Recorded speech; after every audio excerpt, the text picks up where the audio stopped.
Hello, everybody, and welcome to my channel. My name is Margaret Pinard. I'm a historical fiction and fantasy author, and you are on Booktube or Bookstagram. We're trying a double screen approach, so bear with me as we try something new here. We have a couple places from StreamYard and Bookstagram Direct on the phone, so you just saw me fiddling around with that before we went live. So hope you're all doing fantastically today. It is Wednesday, yes, and we're here for a wrap-up of books. So the purpose of today's broadcast is to go over 7 different books that I've read in April since the beginning of the month, as it is April 17th and we're about halfway through. So it's sort of a mid-month check-in. And so I'm going to divide it into 2 halves. The first half will be research, comedy, and class, and then the second part will be the 3 historical mysteries. So if you're in more of one of those camps than the other, come back, stay, whatever you would like to do, but you have been forewarned. Oh, let's see. I've got people that can pop up on the screen to say hi to. Shannon was here, and Anita is here. I also saw Anita on the Bookstagram. Ever present. Shannon says, having a hard time concentrating today. Yeah, midweek. I'm sure you've been very productive already, so maybe you just need a break, friend. Yeah. Anita says, yes, I was watching on Instagram. Oh, the trials of setup. I know. I try to do filters too, because that's the fun part of Instagram Live, and it's not working. So maybe that will just turn off early.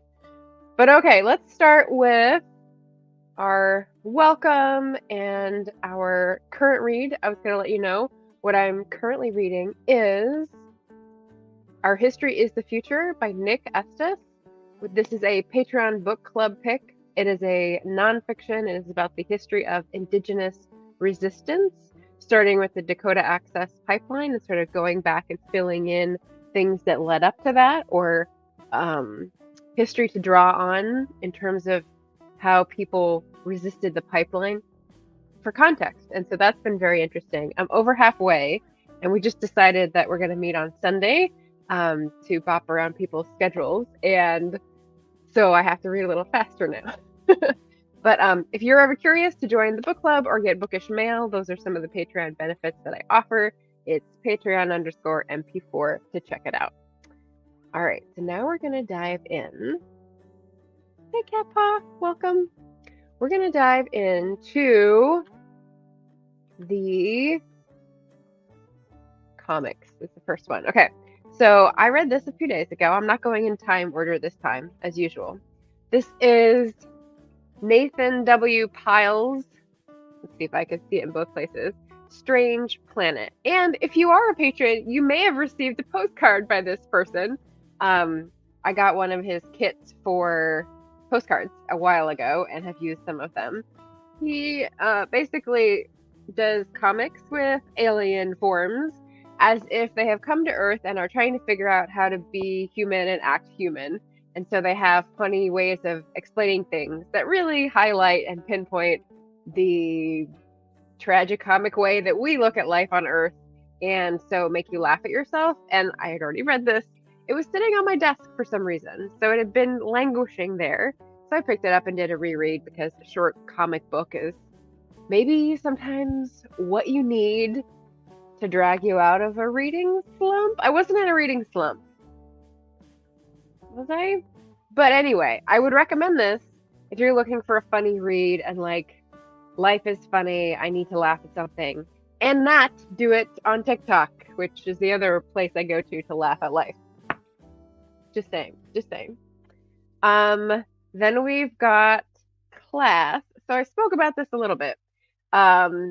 If you've tuned into some of my previous buddy reads with Barrett, you will probably know that I like to discuss matters of class difference and challenging class distinctions and diving into how books dismember classism and that sort of thing. And I had this on my nightstand for 2 years where I was like dipping into it. It's a series of essays that were articles written in the New York Times for a special piece on class. And what's interesting is that in the UK, class is considered the be-all, end-all distinction. Like, it's the lifeblood of society, sometimes it feels like, and the fissures and cracks in social structure are very much on class lines. And people think, oh, in America, that's race. And so we have this fundamental difference between these two English-speaking cultures. And I think that what this book is valuable at doing is delivering examples and data to support the thesis that we have hooked up racism to classism in a very unique way. And so when we consider one, we really need to consider the other in America.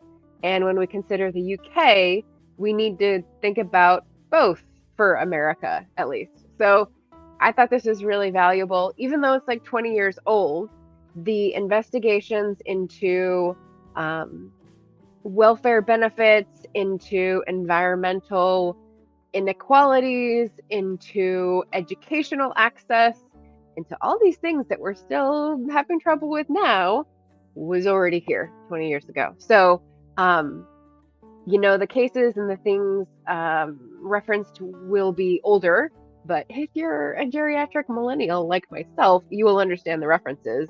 And if you're not, you'll be able to Google them, of course, and realize that this has been around for a long time and people have had things to say on it for a long time. And it deserves a place at the table for discussion in policy solutions or discussions of any sort, especially on Booktube, where we like to talk about those things. And the next one is going to be a research book. This also took not 2 years, but I did start it last year. So it's April, mid-April. It did take me a while. This is a research book I was reading for background detail on my historical work in progress. This is a selection of the memoirs of Greville. So it's called The Great World, Portraits and Scenes from Greville's Memoirs. And I'm trying to show it to the other screen there, even though it's sideways and backwards, inverted. Sorry, guys. Greville's Memoirs from 1814 to 1860. And this is, as you can probably tell, a mass market paperback from the 1960s-ish. But 1814 to 1860 tells you that he has views of things from both the Regency and Victorian age, and William IV in between, which is when my series trilogy Remnants is set, and I never know how to explain it to people because if they're not close followers of British history, like who is William IV, I have no idea. It could be medieval. But anyway, so this was very useful because Greville, not Grenville, not Grenville Sharp, not Granville. We're not in Downton Abbey territory, but they're all very close, which is kind of weird. But he is someone who was in high flying circles. He was the grandson of the Duke of Portland, so he was definitely like an aristocratic and I don't know, high flying, as I said, is probably the best way to euphemize it, circles. And so he knew a lot about politics, he knew a lot about literary men, he knew a lot about the inside dirt. And so this is basically his daily diary of spilling the tea for years and years and years. And, sometimes it was very, I don't care what he's talking about. And sometimes it was interesting. But I find that a lot of the things that I was looking for, he did not comment on. But because it's extracts of, I can't be sure he didn't comment on them. It may have just not been chosen. But I was looking for meatier topics. So I'm not sure why they wouldn't have been chosen. I don't know. So lots of useful things. As you can see, I've got lots of page flags in there. You will be relieved to note I did not turn down any corners. You can inspect my handiwork here. Just use sticky notes. But yeah, abolition passed over in like a couple paragraphs. And, there's a lot of haranguing about the reform bill. And like what he does, which is interesting, is a lot of eulogizing. So and so died yesterday. I heard from such and such. He was a great man. These were his faults. And I'm like, this is very interesting that in your diary, you're taking your turn to pass judgment on these people with all these remarkable accomplishments. And so I feel like he's sort of like a news anchor, a reporter who has stature and respect from his peers and society, but like how does he know people's inner souls? I don't know. I found this very interesting as a historical document, and kind of sad at the end. The ending to the diary is like, I don't know, I'm no longer in anyone's inner circle, so I'm just gonna stop. No one wants to hear what I have to say. What? So that was a peculiar ending for Mr. I know everything kind of feeling. But yeah, interesting stuff from the mid 19th century that I may be putting in my book. So that's the exciting thing. Shannon says, I turn down corners all the time, mostly because I forget where my sticky notes went.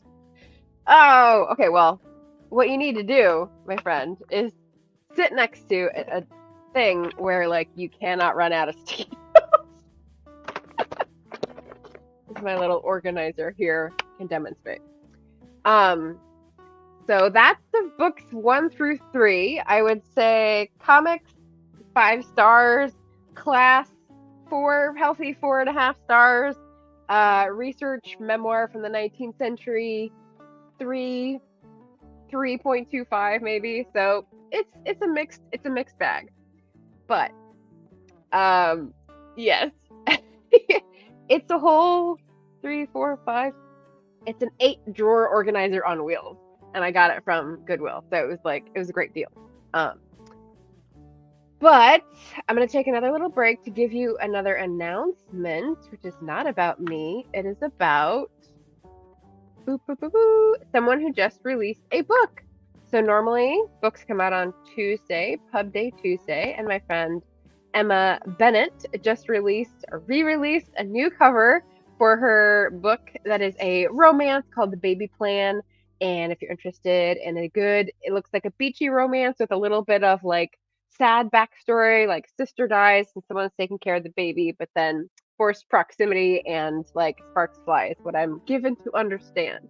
So just wanted to let people know there's a new romance on the horizon and it looks very cute. So check it out if you are in the market for some new romance. And then let me check my notes to make sure I'm not forgetting. Currently reading, just came out, first 3 books. Good. All right. And if you have any questions about these books, that was the other thing. Ask away. So the next 4 are going to be historical mystery and a contemporary. So let's get the contemporary one out of the way. And I will just warn you at this point that there was a little bit of disappointment in these picks. So yeah, it is an overlay that I've got right here. So we do love our Libro.fm.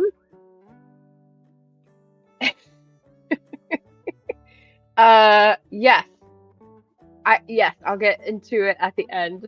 Another announcement. Did I put it up yet? No. There we go.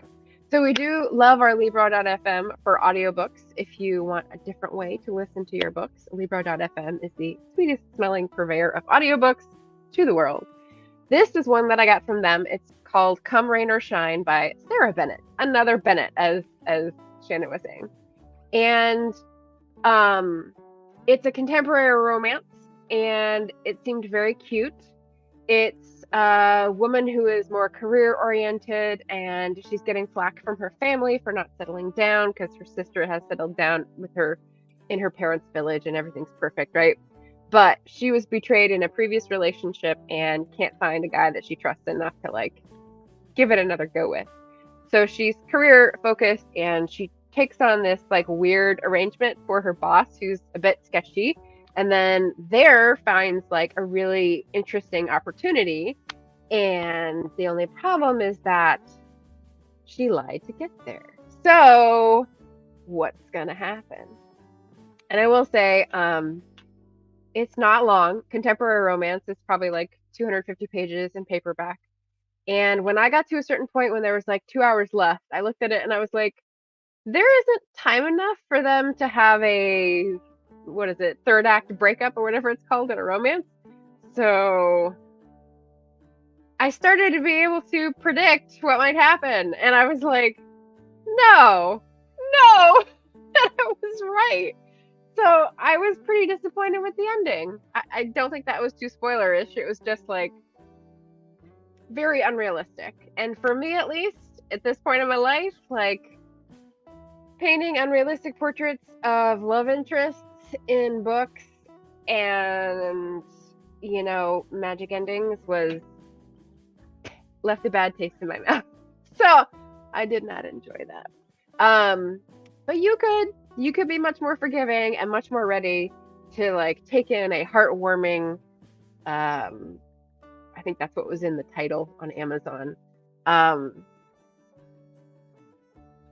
don't remember what else is in the title, but they did the thing where they stuff all these keywords in the actual title listing on Amazon, which I also don't really like. So I could be a bit prejudiced. But yeah, so disappointing. Not really the hugest fan here.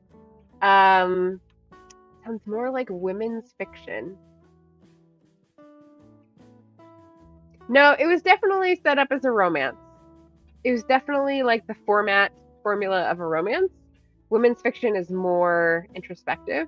What I did like about Come Rain or Shine was that like the humor was there, the timing was there. It was entertaining until I got to see like the arc, and then I was like, oh no.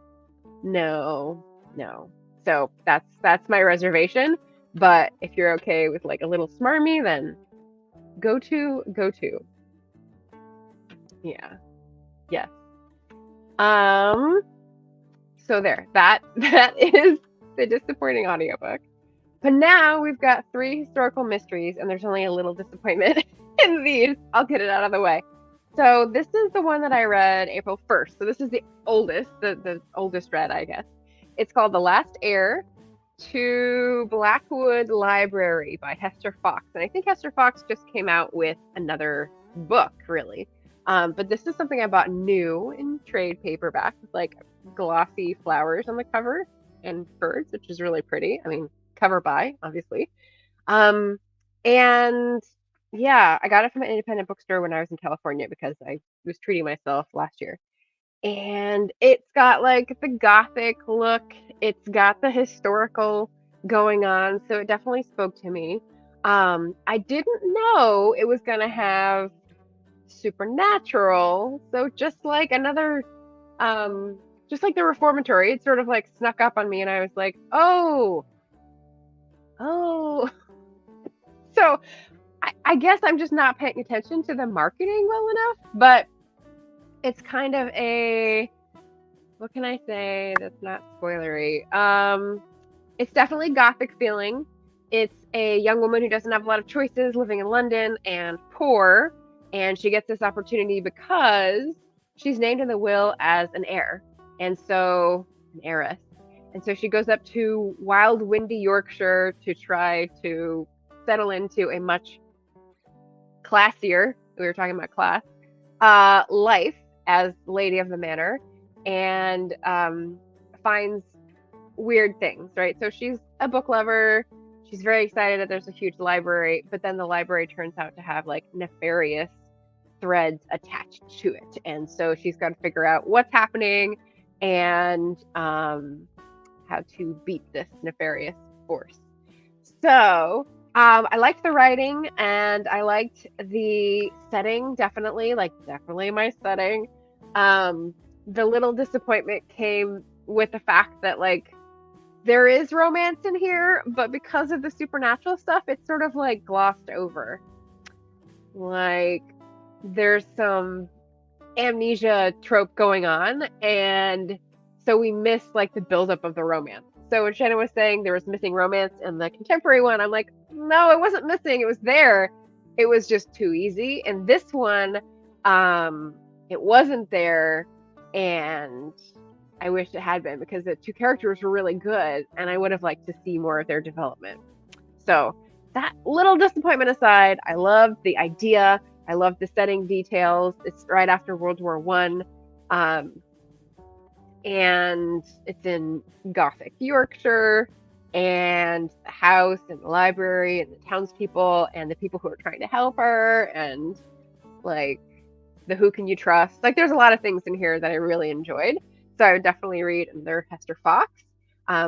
I just need to be more keyed into what it's supposed to be offering, I guess. So Supernatural, we'll see if she sticks with that, and whether she goes more or less in on the romance. So I'd be curious to know. That's a historical mystery. It's green. Shannon, it's a green book. Yes. And then I don't have the link for the AWC, but I can add that in if you want to pop it in the chat for Devin's channel. And I'll do that at the end. 2 more historical mysteries. We've got both of these here. Okay. You might have just seen that I did a bookshelf tour of all the historical fiction that I had on my shelf and hadn't read. And it was just sitting there and clogging up my shelves and making me feel like I couldn't buy new books. Well, here's the lie to that, because these I just bought last week. And I read them already. So obviously the books that I have are just not speaking to me. And I don't want to give them up because I want to like hold out hope that they will. But like, I got these and I read them in a day each. Like, why is that so much easier than books that have been sitting? Because sometimes books have to cure and then you're ready for them. But for some reason, these books that have been on my shelves, I don't know. Tell me. Riddle me that. That's my question for you. So, I read this one first, so we'll go with this one. This is Where There's a Will by Sulari Gentile. And I have read her before. She's an Australian author. She got very famous a couple years ago for The Woman in the Library, which is set in Boston. But she's got a whole backlist mystery series of World War II, pre-World War II, interwar historical mysteries. And they're focused on Roland Sinclair, who's a very rich, very artsy, very well-meaning and handsome Australian catch, right? So he's basically, I think I read the first in the series, and this is maybe like 8th or 9th or something. So I don't think it matters to read them in order. But in this one, it actually takes place in New York and Boston, and a little bit in North Carolina. And he's here because of a friend's will. The friend has died, the friend was murdered, and he's investigating how the will is going to be administered because he's named executor. So we go into all sorts of crazy criminal exercises, empires, but essentially he's traveling with his cohort, so he didn't leave them behind in Australia.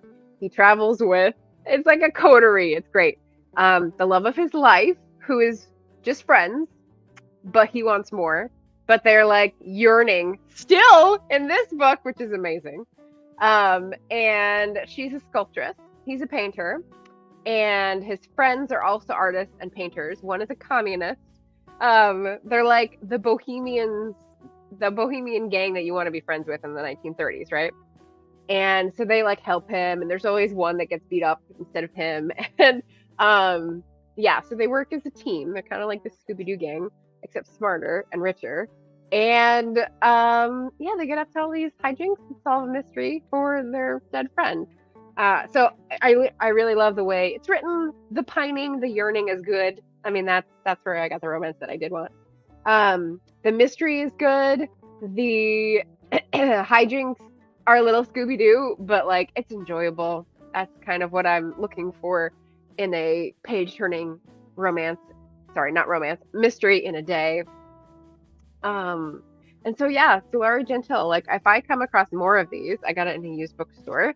I'm definitely snapping them up. So yeah, Amanda, if you're listening, find some more of these. But yeah, so historical mystery, very good. And then the final book for today is The Right Sort of Man, which Amanda did definitely give me the hard sell on. It's by Alison Montclair, and I think she tried to recommend this to me the last time I was in the bookstore, and I was like, I'm not feeling it. But this time I did, and I started reading it right away. So this is directly after World War II in London, and there's two ladies who have met and set up a marriage bureau, a dating agency, basically. And they're very different backgrounds. So we've got an interesting pair of friends who are learning about each other, as well as a very interesting setup. Like post-war Britain, rationing is still a thing. People are in dire straits. People are still recovering, and they're in this hopeful enterprise of helping people find love, which is neat. And apparently, we're gonna have murder and mayhem. So the characters were well drawn. I think the most noticeable thing in The Right Sort of Man was the dialogue. So this book feels like it was written by Dorothy Parker. Let me see. I did turn down corners on this one. So let me give you, I think I turned down an example. Nope, not that one.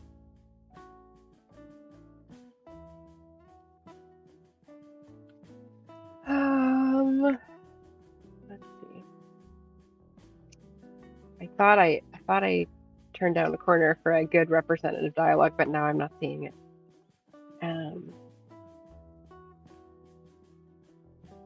Let's see. I gotta find a scene with just Gwen and Iris rather than somebody else because they get in the way.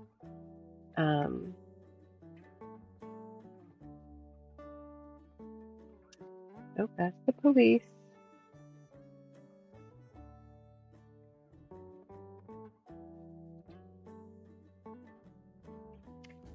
Okay.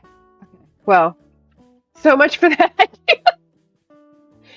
All right, but let me give you an idea without quoting it then. If you don't know who Dorothy Parker is, she is the person to whom is attributed the quote, "What fresh hell is this?" when you open the door.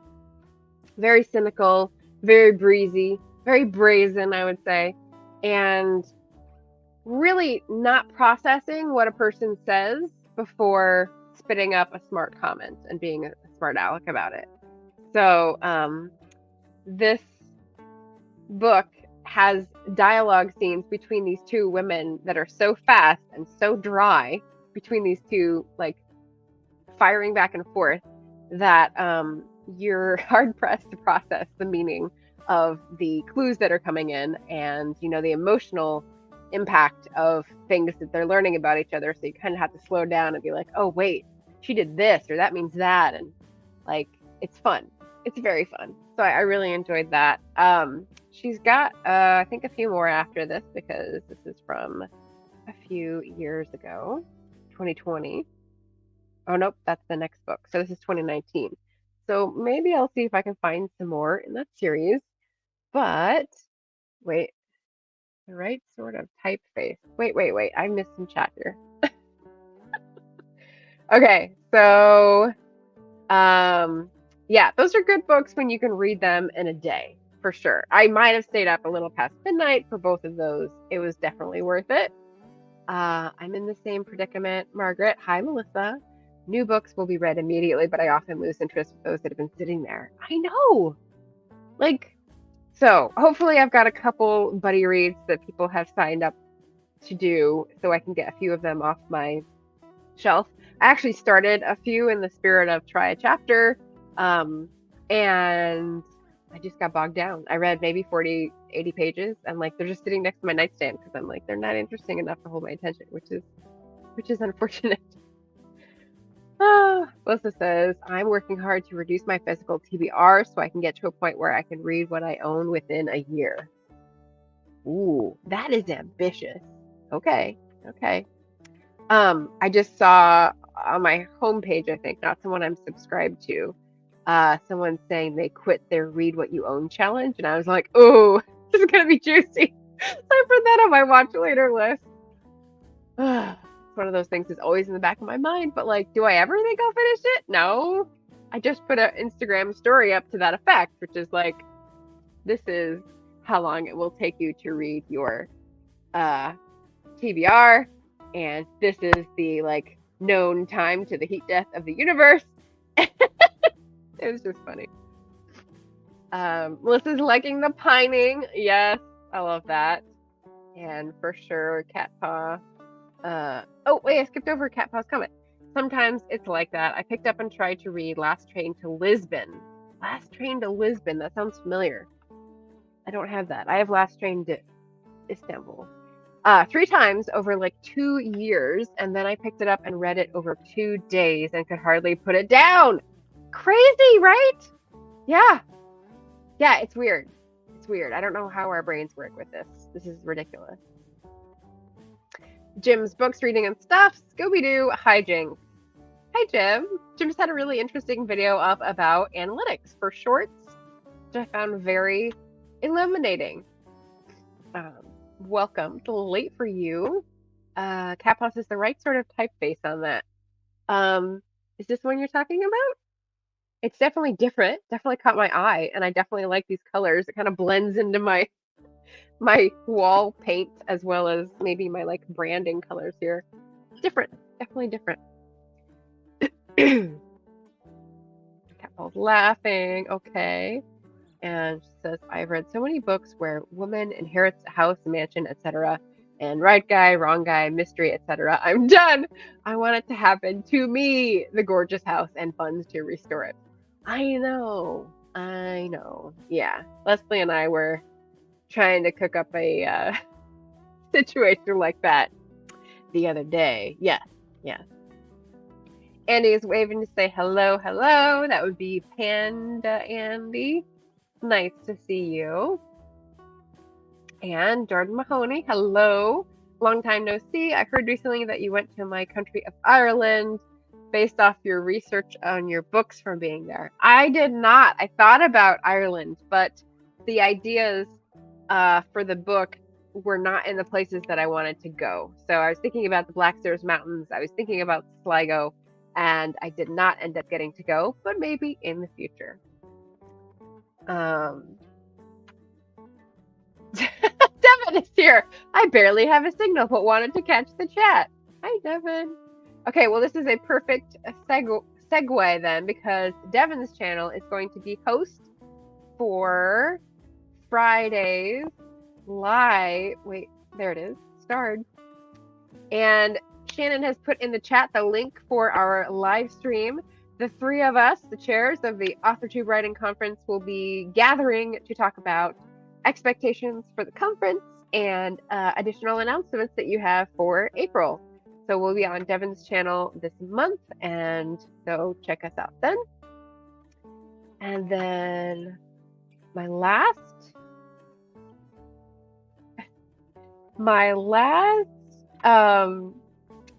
reminder here. Oh, yes. Please like the stream and subscribe if you're new here. But my last reminder to myself was about some play acting that I'll be doing. So next, I'd like to put the next video that I'll be putting up, but this time it's not on my channel. Tomorrow, Thursday, I will be on Fun Classic Reads doing a bit of British accent. So if you want to laugh, feel free, come on by. It's hosted by David Kelly and Christy Stratos, which are author friends who used to do a different podcast or play acting podcast kind of thing on Facebook. And this is like their new iteration. It's on YouTube, which I love. And they just choose classic reads and have a staged reading with folks virtually. So I will be helping to guest star along with my friend JD Estrada. So it'll be all authors. So I use the authors acting badly hashtag. So hopefully that won't come true. and we'll all be entertaining. But that is the link if you want to just watch us have fun with a little Jeeves and Wooster comedy. And then Friday, I will be on Devin's channel for AWC announcements. So yeah, I will not be back until Sunday. And I think I'll be talking about Shakespeare because it is soon Shakespeare's birthday. So stay tuned for that. Whew. That, I think, is me. 7 books in 2.5 weeks. That's much better than my March average. So hopefully we're back out of the busy time and I've got a little bit of rest, feeling like I'm back in the saddle. And yeah, lots of stuff going on. So I hope you are having fun reading. And again, if you are interested in historical fiction, I've got lots of different eras. Visit the last video and tell me which is your favorite era, and we'll buddy read a book so I can get it off my shelf. Maybe you will just help me be able to justify DNFing it and throwing it out or giving it away, you know? That would also be a community service, so. Yes. Shannon says that'll be fun to sub to their new channel. Yep, fun classic reads. And Anita says, can't wait to see that Jeeves and Wooster interpretation. Yes, I will be playing neither. I will be playing the Dowager Empress character and the con man priest character. So stay tuned for that. And then Jim is reminding us that Shakespeare's birthday is also his day of death, April 23rd, which is very true. And so that is coming up. And that is why I'll be talking about it on Sunday morning at my usual time. Until then, thanks for watching, everybody. Take care and happy reading.